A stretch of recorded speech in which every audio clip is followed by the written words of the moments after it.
Once again market all time high को break कर दिया, निफ्टी, सेंसेक्स, बैंक निफ्टी तीनों इंडेक्स ने। क्या बेहतरीन रैली हुआ है, देखेंगे कैसे कहां पे क्या हुआ है। कल हमने क्या प्लान किया था, क्या मार्केट ने उस तरह से रिएक्ट किया है, और कल यानी कि आने वाले कल को 28 दिसंबर को मंथली एक्सपायरी में हम किस तरह से बैंक निफ्टी और निफ्टी में ट्रेड कर सकते हैं, कौन सा इंपॉर्टेंट लेवल्स होने वाला है, कैसे कैसे हम प्लान करेंगे, सब कुछ डिस्कस करेंगे ये वीडियो में। तो वीडियो को पूरा देखिए, एंड तक देखिए, और अच्छा लगता है तो as always do like, share and subscribe, because आपका एक इंटरेक्शन मेरे लिए मोटिवेशन का काम करता है। Hey everyone, welcome back to my YouTube channel the Bengal trader. I hope you guys are doing well. चलिए, लास्ट डे एनालिसिस वीडियो में मैंने आप लोगों के साथ शेयर किया था कि आज के दिन में अगर मार्केट 27 को मार्केट फ्लैट ओपन होता है, बैंक निफ्टी की बात कर लेता हूं, पहले बैंक निफ्टी से स्टार्ट करते हैं। तो इम्बैलेंस से हम लोग एक बार शॉर्ट करेंगे, 15 मिनट सेटअप, ग्रैब, ट्रैप, जो भी मेरे सेटअप शॉर्ट्स में आर्सेनल पे। लेकिन यहां पे क्या हुआ है, मार्केट ने फ्लैट ओपन हुआ, इम्बैलेंस तक गया, लेकिन 15 मिनट सेटअप किया, कोई भी सेटअप एक्टिवेट ही नहीं हुआ। तो कहीं ना कहीं मार्केट हम जैसे प्लान कर रहे थे रिएक्ट नहीं किया, और यहां से एक रैली मिला। मुझे कोई दिक्कत नहीं है, बिकॉज क्या है ना, ये अनप्लान्ड है। अब दो तरह का प्रॉफिट आपको मिलेगा, एक मिलेगा प्लान्ड प्रॉफिट, एक मिलेगा अनप्लान्ड प्रॉफिट। जो प्लान्ड प्रॉफिट है ये आपको लंबा लेके जाएगा, अनप्लान्ड प्रॉफिट क्या होता है, एक दिन आएगा 10 दिन लेके जाएगा। तो मुझे अनप्लान प्रॉफिट चाहिए नहीं, क्योंकि मेरा प्लान था यहां से शॉर्ट करने का। अब मार्केट ने मुझे सिग्नल दिया नहीं शॉर्ट का, तो मैं बैठा रहूंगा, भले यहां से बहुत ऊपर चला गया। उसके बाद मार्केट ने एक और इंबैलेंस था, उसको भी लिया, और दोनों इंबैलेंस लेने के बाद एकदम ऑल टाइम हाई के आसपास से लिक्विडिटी ग्रैब मिला हमें। क्या बेहतरीन ट्रेड हमें मिला। लाइव में तब में था ट्रेड करने के टाइम पे, बहुत लोगों ने यहां पे लिया, लेकिन हमें थोड़ा सा एंट्री में लेट हुआ, तो हमने ये जगह से लेके ये जगह पे अच्छा खासा पॉइंट निकाला। यहां पे ऑप्शन का प्राइस 200 रुपए से लगभग 290 गया। अब मिडिल में किसी ने 40 रुपए निकाला, 50, 60, वो आपके आपके कटरों के हिसाब से, ठीक है। तो मार्केट में हमने शॉर्ट करके भी कमाया लॉन्ग टाइम में, और लॉन्ग करके भी कमाते हैं। तो ऐसी बात नहीं है, आपका प्लान होना चाहिए कहां पे आप क्या कर रहे हो। अगर आप क्लियर ही नहीं हो, मार्केट भाग रहा है मैं बाई करूंगा, मार्केट गिर रहा है मैं सेल करूंगा, ऐसे नहीं। आपका एक प्लान होना चाहिए कि मैं कहां पे क्या करूंगा, ठीक है। उसके बाद क्या हुआ, मार्केट ने यहाँ पे मार्केट पे एक एफवीजी पड़ा हुआ था। अब ये एफवीजी से मैं बाई करने के बारे में कभी सलाह नहीं देता, बिकॉज टू बी ऑनेस्ट मेरा एक्सपेक्टेशन यही था, जो ट्रेंड लाइन मार्केट में नीचे चल रहा है, कहीं ना कहीं मार्केट यहां से एम पैटर्न बनाने की कोशिश कर सकता था, लेकिन यहां से हो गया उल्टा। एफवीजी से क्या भयंकर, ये लास्ट का रैली में, मतलब ये जो 48,100 से लेके 48,300, ये जो 200 पॉइंट का रैली है, ये कभी भी मैं एक्सपेक्ट नहीं कर रहा था। एग्जैक्टली मार्केट हमारे एक्सपेक्टेशन के वाइज हमेशा चलता नहीं है, और मार्केट ने एकदम फाड़ के रैली दे दिया। Similar kind of story Nifty भी अपना कहीं ना कहीं ट्रेंड लाइन तक कल ही आप लोगों के साथ शेयर किया था। अगर निफ्टी का यहाँ पे जो एफवीजी पड़ा हुआ है, इसके ऊपर अगर निफ्टी ओपन हो जाता है 21,500 के ऊपर, तो उसको भूल के भी देखिए मत। एग्जैक्टली उसके ऊपर ओपन हुआ,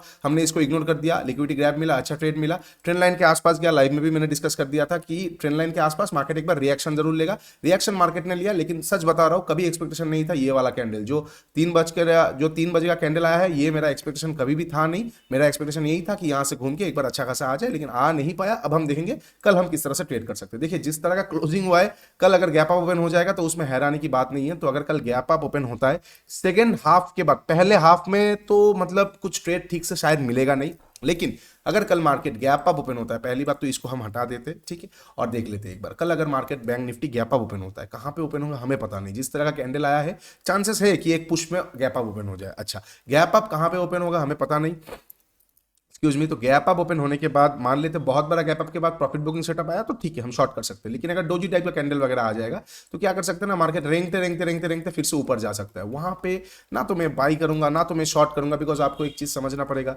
मार्केट जिस तरह से स्ट्रेच्ड है, स्टॉक्स उतना परफॉर्म आज किया नहीं, 1% के आसपास ही मैक्सिमम भागा है। तो कहीं ना कहीं अगर मार्केट यहां से थोड़ा सा भी करेक्ट करेगा, स्टॉक्स धरा के गिरेगा, और वो स्टॉक्स का पैनिक मार्केट को और नीचे लेके ड्रैग डाउन करके आएगा।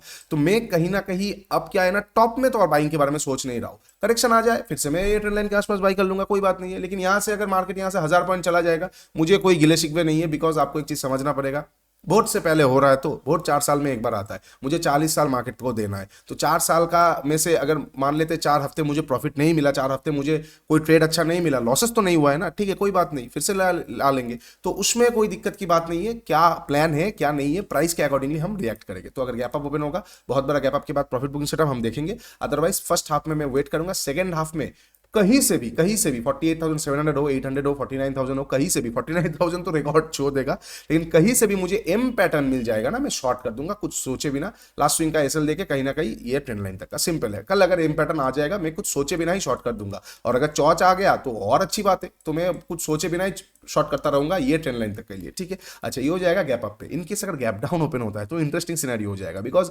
80% से भी ज्यादा, 90% से भी ज्यादा रिटेल्स आज यहाँ पे बाई करके गए हैं, कॉल ऑप्शन को लेके गए हैं। इनकेस अगर गैप डाउन ओपन होता है, तो वो लोग निकल नहीं पाएंगे, वो लोग थोड़ा और करते हुए देखते रहेंगे और एक पैनिकनेस आ जाएगा। ठीक है, तो गैप डाउन हमारे लिए पैनिक आ सकता है। गैप डाउन कहीं पे भी ओपन होगा, जैसे यहाँ पे एफवीजी पड़ा हुआ है, ठीक है, यहाँ पे छोटा मोटा एफवीजी पड़ा हुआ है, तो इसके नीचे डायरेक्टली यहाँ पे भी एफवीजी एक है, तो इनके नीचे अगर गैप डाउन ओपन हो रहा है तो पहला 15 मिनट का कैंडल में देखूंगा या पहला 5 मिनट का कैंडल देखूंगा। 5 मिनट इसलिए बोल रहा हूं बिकॉज नजदीकी एक ट्रेंड लाइन का सपोर्ट मिलेगा इसको। अगर यहां से छोटा रिएक्शन आ जाएगा शॉर्ट कर दूंगा, अगर इसके नीचे कैंडल क्लोज कर देगा, निकलता शुरू करेगा, मैं शॉर्ट कर दूंगा। मार्केट में एक पैनिकनेस आपको देखने को मिल सकता है, एक पैनिकनेस इस तरह से आपको देखने को मिल सकता है। ठीक है, अच्छा ये हो जाएगा गैप डाउन पे। इनकेस अगर फ्लैट ओपन होता है तो हम क्या करेंगे, फ्लैट ओपन होगा तो बोरिंग मार्केट हो जाएगा। गैप अप या गैप डाउन हो सकता है, ठीक है, फ्लैट ओपन होगा तो फिर से वही चीज हो जाएगा, फिर वही अपसाइड वाली बॉल जैसी बात। तो मतलब फ्लैट ओपन होगा, यहाँ पे एक छोटा सा माइनर सा टीएफ में एक ओबी है, और साथ ही साथ फ्लैट ओपन होकर अगर ऊपर जाता है हम बाई नहीं कर सकते, रिस्क रिवार्ड बहुत गंदा आएगा, कैसे क्या करेंगे पता नहीं। और अगर फ्लैट ओपन होकर नीचे आएगा हम शॉर्ट भी नहीं कर सकते बिकॉज एफवीजीज भी खड़ा हुआ है, डिमांड एरिया भी है, और साथ ही साथ एक ट्रेंड लाइन का सपोर्ट भी है। तो मार्केट में ना वॉलरेटिलिटी वही इंक्रीज होता रहेगा, और इंडिया विक्स भी 15 हो चुका है, 17 18 19 ज्यादा नजदीक नहीं है, तो रेंज भी बढ़ रहा है, रेंज भी बढ़ रहा है। ऑप्शन आपका प्राइस देखेंगे, ऑप्शन का प्राइस 200 रुपए से 350 रुपए हो जाएगा। अब 350 रुपए से वापस से 180 आ जाएगा, और 180 से वापस से 400 रुपए चला जाएगा। तो ये जो वॉलरेटिलिटी इंडेक्स है ये बढ़ता रहा है, और एज एन ऑप्शन बायर इसमें मजा भी है, सजा भी है। तो अगर आप गलत जगह पे एंट्री कर रहे हो, जितना भी अच्छा आपका एनालिसिस क्यों ना हो जाए, जितना भी अच्छा सेटअप क्यों ना हो जाए, पैसा आपका जाएगा। अगर आप सही जगह पे एंट्री कर रहे हो तो आप गलत भी हो जाओगे तो भी आपका पैसा लूज नहीं होगा बिकॉज आपका जगह सही है। तो ये सब सीख लीजिए, ऑप्शन ट्रेडिंग में बहुत इंपॉर्टेंट हो जाएगा। ठीक है, तो फ्लैट ओपन होने पे अच्छा कुछ ट्रेड नहीं मिलेगा। ओवरऑल सेकंड हाफ में ट्रेड देखेंगे, कुछ समझ नहीं आ रहा है तो छोड़ दीजिए, कल मंथली एक्सपायरी है 2:45 वाला, मतलब 3 PM का मंथली एक्सपायरी का सेटअप एक बार यूज कीजिए, या फिर ऐसा कीजिए कि अगर मंथली एक्सपायरी में पहला हाफ पूरा साइडवेज रहेगा, उसके बाद ब्रेकआउट या ब्रेकडाउन आ रहा है तो हम एक बार शॉर्ट कर सकते हैं, आई मीन बाई या लॉन्ग या शॉर्ट कर सकते हैं ट्रेडिशनल वे में, बिकॉज मंथली एक्सपायरी है, हो सकता है थोड़ा बहुत खींच दे, उसके बाद नेक्स्ट मंथ के लिए नया कॉन्ट्रैक्ट बनना शुरू हो जाए। ठीक है, अच्छा ये हो जाएगा बैंक निफ्टी का प्लान। तो याद रखिए इसको, ट्रेंड लाइन के आसपास एक बार रिएक्ट कर सकता है, बहुत बड़ा गैप अप पे हम शॉर्ट करेंगे, गैप डाउन पे बहुत पैनिकनेस हो जाएगा, फ्लैट ओपन होके नीचे आता है तो वेट करेंगे कोई प्रॉपर चीज का, अदरवाइज हम वहां पे कुछ अच्छा ट्रेड नहीं कर सकते। ठीक है, अब थोड़ा सा निफ्टी देख लेते हैं, निफ्टी में हम कैसे ट्रेड करेंगे, कौन सा पॉसिबल सिनेरियोज होगा। निफ्टी भी सिमिलर काइंड ऑफ स्टोरी, ये जो लाइन है इसको हम थोड़ा सा ट्रैक ऑन कर देंगे। इससे पहली बार एक बार रिएक्शन दे दिया है, अब ये लिक्विडिटी की तरह काम कर सकता है, ये ऑल टाइम हाई को भी इसने ले लिया है।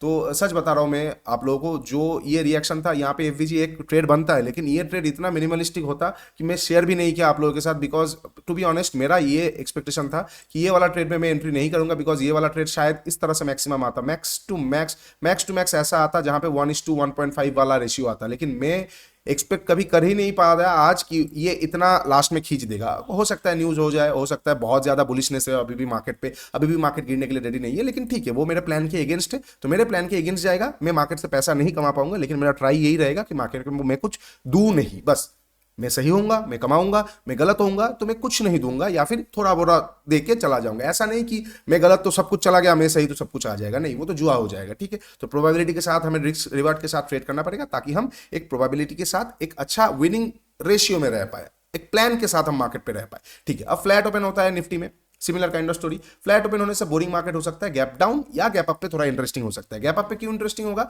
अगर गैप अप ओपन होगा ना तो हो सकता है फर्स्ट हाफ में थोड़ा और खींच दे, इस तरह का प्राइस का एक बेंडिंग देखने को मिल जाए आप लोगों को। क्यों, क्योंकि ये प्राइस का बेंडिंग पे रिटेल और ज्यादा पार्टिसिपेट कर देंगे। उसके बाद सेकंड हाफ में एक प्रॉफिट बुकिंग तो आना ही है, हम सबको पता है एक प्रॉफिट बुकिंग तो आना ही है, आज नहीं तो कल आना ही है। अब कल से अच्छा दिन और क्या हो सकता है, मंथली एक्सपायरी भी, नेक्स्ट मंथ का कॉन्ट्रैक्ट भी हो, कहीं ना कहीं कल मंथली एक्सपायरी में अपना कॉन्ट्रैक्ट्स तो घुमाएंगे ही लोग, तो कहीं ना कहीं कल से अच्छा और क्या दिन हो सकता है। तो कल अगर मान लेते कोई गैप अप ओपन होकर ब्रेकआउट आता है तो वहां पे आएगा मजा, बिकॉज मैं वहां पे पार्टिसिपेट करूंगा नहीं, जैसे रेंज में आएगा मैं वहां पे बुल ट्रैप पे बाई करने वाला हूं, और फर्स्ट टारगेट ट्रेंड लाइन, उसके बाद मैं कहीं ना कहीं ट्रेल करता चलूंगा। कल बोल नहीं सकते क्या हो सकता है, ऐसा भी कैंडल आ सकता है और ऐसा भी कैंडल आ सकता है, कल का मार्केट ट्रिकी हो सकता है, तो बी कॉशियस। ठीक है, अच्छा ये हो जाएगा इनकेस अगर गैप अप ओपन होता है, बहुत बड़ा gap up, profit booking setup, okay. अब फ्लैट ओपन पे हम कैसे ट्रेड करेंगे, फ्लैट को हम इग्नोर कर देंगे। गैप डाउन पे कैसे ट्रेड करेंगे, गैप डाउन पे जो लोग भी यहाँ पे बाई है दे आर कंप्लीटली ट्रैप्ड, वो निकल नहीं पाएंगे और मार्केट स्मूथली नीचे आ जाएगा। तो इनकेस अगर गैप डाउन ओपन होता है तो मैं वहां पे शॉर्टिंग के बारे में ही सोचूंगा। ठीक है, और फ्लैट ओपनिंग होकर अगर मान लेते फ्लैट ओपन हुआ, फ्लैट ओपन होकर तुरंत क्रॉस कर रहा है, मैं इंटरेस्टेड नहीं हूँ, तुरंत तोड़ रहा है, मैं इंटरेस्टेड नहीं हूँ। प्रॉपर सिग्नल के बिना, प्रॉपर सिग्नल कब जनरेट होगा, जिन्होंने मेरा मेंटरशिप लिया है, पाइवट स्ट्रेटजी को देखिए, बहुत अच्छा कल काम कर सकता है, स्नाइपर को देखिए काम कर सकता है, ट्रैप ग्रैब्स को देख लीजिए एक बार काम कर सकता है, और साथ ही साथ अगर माइनर टीएफ में कुछ चॉर्ज वगैरह मिल जाता है तो वहां पे आपको एक अच्छा खासा ट्रेड मिल सकता है। ठीक है, तो ये सारा पॉसिबल प्रोबेबल सिनेरियोज हो जाएगा कल के लिए मार्केट के लिए। मंथली एक्सपायरी है, कुछ समझ नहीं आता तो वेट कीजिए, सेकंड हाफ के बाद एक अच्छा ट्रेड हमें मिल सकता है, प्रॉफिट बुकिंग हो, लॉन्ग बिल्डअप हो, कुछ भी हो, एक हमें ट्रेड अच्छा मिल सकता है। मान लेते हैं गैप डाउन ओपन हो गया, गैप डाउन ओपन होकर नीचे आ गया, तो सेकंड हाफ में हमें अप साइड का एक ट्रेड मिल सकता है। गैप अप ओपन हो गया, ऊपर चला गया, सेकंड हाफ में डाउन साइड का ट्रेड मिल सकता है। रिवर्सल का एक एक्सपेक्टेशन है, तो we cautious in the market, quantity को थोड़ा हल्का रखिए, ओटीएम पे ट्रेड कीजिए ताकि स्टॉप लॉसेस को थोड़ा सा बड़ा कर पाए। बिकॉज मेरे साथ भी आज ऐसा हुआ है कि कभी कभार ऐसा हो जाता है, मेरा 50 पॉइंट का प्रॉफिट तो आ गया है, लेकिन साथ ही साथ मेरा जो ट्रेलिंग एसएल पे लगाया हुआ था 2-3 पॉइंट का ट्रेलिंग एसएल काट के चला जा रहा है। तो इससे क्या हो रहा है, हमें पता लग रहा है इंडिया विक्स थोड़ा हाई है, तो हमें थोड़ा सा स्टॉप लॉस बड़ा रखना पड़ेगा। उसके लिए क्या करना पड़ेगा, ओटीएम को सिलेक्ट कीजिए ताकि रिस्क को हम मैनेज कर पाए। चलिए वीडियो को यहाँ पे खत्म करेंगे। वीडियो अच्छा लगा तो do like share and subscribe. नीचे इंस्टाग्राम और टेलीग्राम का लिंक दिया हुआ है, जाके एक बार जरूर चेकआउट कीजिए। मेंटरशिप प्रोग्राम का भी लिंक दिया हुआ है। ईयर एंड ऑफर चालू हो चुका है, 1 जनवरी तक ईयर एंड ऑफर रहेगा, लोएस्ट प्राइस। इसके बाद ये ऑफर रहेगा नहीं, क्रिसमस चला गया, अब ईयर एंड चला गया, इसके बाद में दूर दूर तक कोई ऑफर मतलब है नहीं, बिकॉज लास्ट एक महीने में बहुत ज्यादा ऑफर डाल दिया आप लोगों को। आप लोगों ने भी अच्छा खासा रिस्पॉन्स दिया, इसीलिए डाला है। तो क्रिसमस चला गया, अब न्यू ईयर वाला ऑफर है, न्यू ईयर वाला ऑफर 1 जनवरी तक रहेगा, उसके बाद से ऑफर खत्म हो जाएगा। तो हाइक भी होने वाला है सुन, तो जाइए चेकआउट कीजिए, आप लोगों के लिए बहुत अच्छा हो सकता है, आप लोगों को बहुत अच्छा लगेगा। चलिए वीडियो को यहाँ पे खत्म करते हैं। Take care and bye bye, मिलते हैं कल लाइव स्ट्रीमिंग में।